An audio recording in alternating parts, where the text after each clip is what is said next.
ਅੱਜ मैं कोकलची ते ਤੁਹਾਨੂੰ ਨਵੇਂ ਸੂਟ ਦਿਖਾਵਾਂ। ਇਹ ਸੂਟ ਬਰਬਰੀ ਸਿਲਕ ਵਿੱਚ ਹੈ। ਸੂਟ ਦੇ ਉੱਪਰ ਰੇਸ਼ਮ ਥ੍ਰੈਡ ਵਰਕ ਹੋਇਆ ਹੋਇਆ ਹੈ। ਇਸ ਦੇ ਨਾਲ ਹੀ ਡਾਇਮੰਡ ਵਰਕ ਵੀ ਹੈ।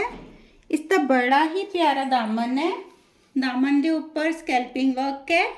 ਇਹ ਸਕੈਲਪਿੰਗ ਵਰਕ ਦੁਪੱਟੇ ਦੇ ਉੱਪਰ ਵੀ ਹੈ।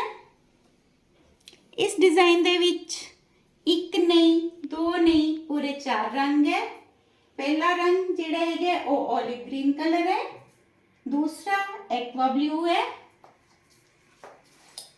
तीसरा लवेंडर कलर ते चौथा मेरा फेवरेट कलर रोज पिंक है।